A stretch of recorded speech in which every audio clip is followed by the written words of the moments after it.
Hello students, welcome back to your Hindi class. Hindi में हम व्याकरण विधि पढ़ रहे हैं, हिंदी फर्स्ट। मैंने आपसे बोला था पार्ट 3 को कॉपी में लिखने के लिए। आप सब ने अपनी कॉपी में लिख लिया है ना स्वरों की मात्राएं? हाँ, 6वें प्रश्न तक कर लिया है। Okay good. तो आज हम अभ्यास कार्य करेंगे। पेज नंबर 21 पर दिया हुआ है, आप अपनी बुक में देखिएगा। अभ्यास कार्य 1, सही उत्तर पर सही का चिन्ह लगाइए। पहला है आपका सही उत्तर पर सही का चिन्ह लगाइए। का भाषा किसे कहते हैं? तो पार्ट 1 में हम लोगों ने पढ़ा था भाषा किसे कहते हैं। भाषा किसे कहते हैं, यहाँ पे 4 ऑप्शन दिए हैं। बोलने के ढंग को, लिखने के ढंग को, बोलने और लिखने के ढंग को, अपने मन की बात दूसरे तक पहुंचाने और दूसरे की बात समझने के ढंग को। भाषा किसे कहते हैं? अपनी मन की बात दूसरे तक पहुंचाने और दूसरे की बात को समझने के ढंग को हम क्या कहते हैं? भाषा कहते हैं। तो कौन सा ऑप्शन सही हो गया? चौथा ऑप्शन सही हो गया। क्या है? अपने मन की बात। अपने मन की बात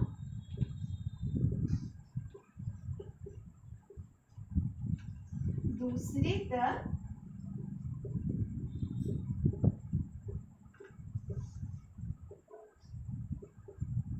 पहुंचाने और दूसरे की बात को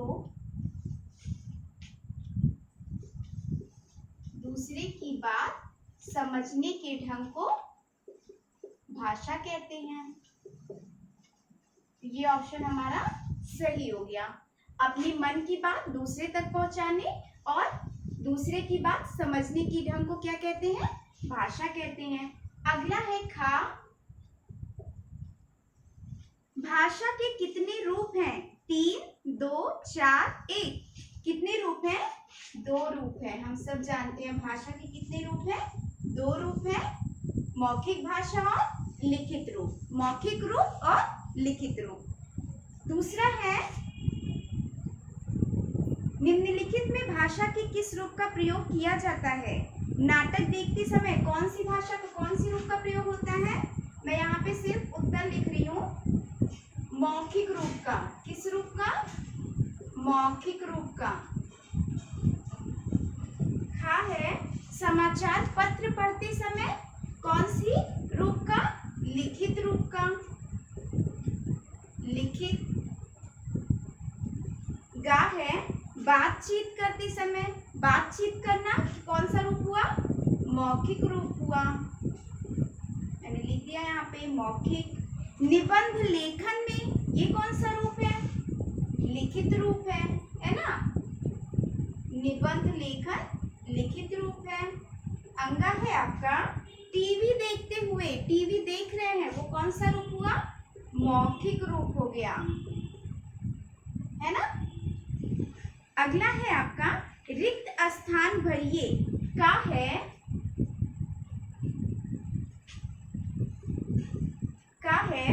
भाषा के डैश रूप होते हैं, पहला और दूसरा। उत्तर लिखना है हमें। डैश की जगह पे हमें क्या लिखना है? भाषा के 2 रूप होते हैं, पहला लिखित और दूसरा मौखिक। पहला लिखित और दूसरा मौखिक। ओके। अगला है भाषा के लिखने के ढंग को डैश कहते हैं। भाषा के लिखने के ढंग को क्या कहते हैं? लिखित भाषा, है ना? भाषा के लिखने के ढंग को लिखित रूप कहते हैं। लिखित रूप कहते हैं। हिंदी भाषा की लिपि क्या होती है? आप बताओ, मैंने पढ़ाया है आपको। हिंदी भाषा की लिपि देवनागरी होती है ना? हिंदी भाषा की लिपि देवनागरी होती है। अगला है पंजाबी भाषा डैश लिपि में लिखी जाती है। किस लिपि में? गुरुमुखी में। पंजाबी भाषा गुरुमुखी लिपि में लिखी जाती है ना? अगला है अंग्रेजी भाषा की अंग्रेजी भाषा की लिपि को कौन सी लिपि कहते हैं? रोमन लिपि कहते हैं, है ना? रोमन लिपि, अंग्रेजी भाषा की लिपि को रोमन लिपि कहते हैं। ठीक है। चौथा है, हिंदी भाषा में वर्णों को कितने हिस्सों में बांटा गया है, उनके नाम लिखिए। तो हिंदी भाषा में वर्णों को 2 हिस्सों में बांटा गया है। चौथा है आपका, हिंदी भाषा में वर्णों को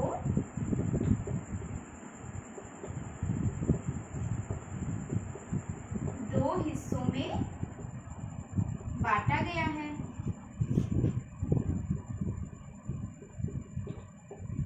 बांटा गया है। पहला स्वर और दूसरा व्यंजन, है ना? आप अपनी बुक में लिखिएगा, हिंदी भाषा में वर्णों को 2 हिस्सों में बांटा गया है, पहला स्वर और दूसरा व्यंजन। ठीक है। अगला है आपका 5वां, निम्नलिखित शब्दों में स्वरों के स्थान पर उनकी मात्राओं का प्रयोग कीजिए। तो अब हम लिखेंगे इसको। इसे आपने कर लिया है ना अपनी बुक में? हाँ, चलिए अब आगे करते हैं 5वां। निम्नलिखित शब्दों में स्वरों के स्थान पर उनकी मात्राओं का प्रयोग कीजिए। तो हमें स्वरों के स्थान पर उनकी मात्राओं का प्रयोग करना है। प्रश्न आप अपनी बुक से देखिएगा। का आम है, तो यहाँ पे जब हम मात्रा का प्रयोग करेंगे तो क्या हो जाएगा?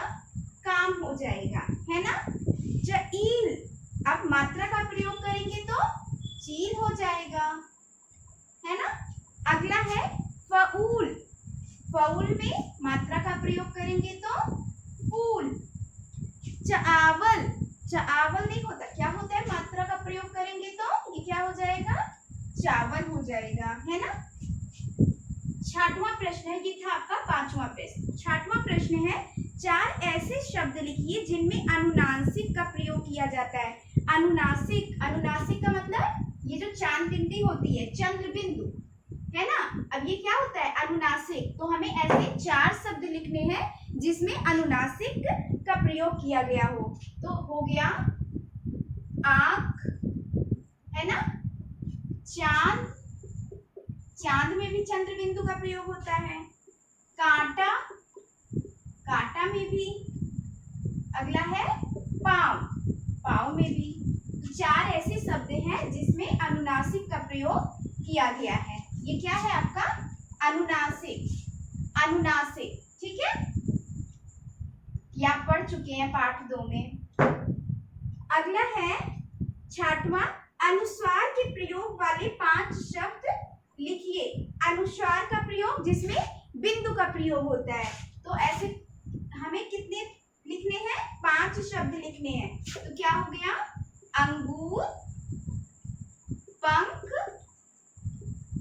अगला है शंख, हंस भी होता है, हंस में भी बिंदु का प्रयोग होता है, अनुस्वार।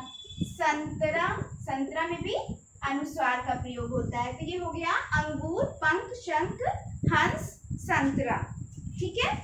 8वां है आपका, संयुक्त व्यंजनों वाले 3 शब्द लिखिए। अब छा से हमें 3 शब्द लिखने हैं, तो हम क्या लिखेंगे?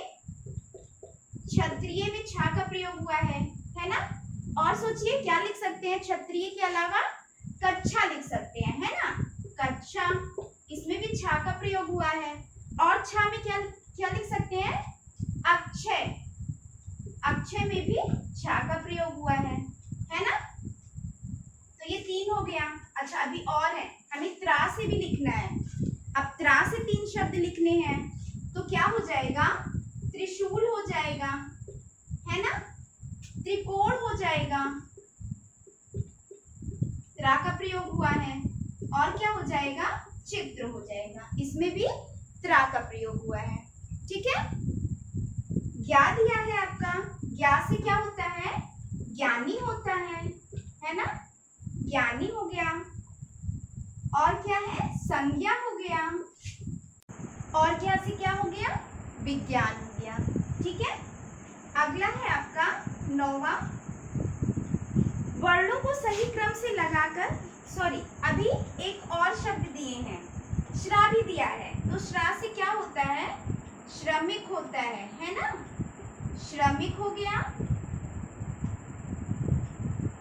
श्रा से और क्या हो गया, श्रेय हो गया, और श्रा से क्या होता है, आश्रम हो गया। इस तीनों शब्द में श्रा का प्रयोग हुआ है ना। तो आप भी लिख लीजिए, क्षत्रिय, कक्षा, अक्षय, त्रिशूल, त्रिकोण, चित्र, ज्ञानी, संज्ञा, विज्ञान, श्रमिक, श्रेय, आश्रम।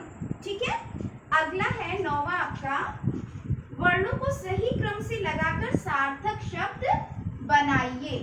अब वर्ण दिए हैं, उसे हमें सही क्रम में लगाकर सार्थक शब्द बनाना है। चलिए बनाते हैं हम। 9वें का पहला है रबे। अब रबे सही शब्द बनाएंगे तो क्या हो जाएगा, बे। प्रश्न आप बुक से देखिएगा अपने।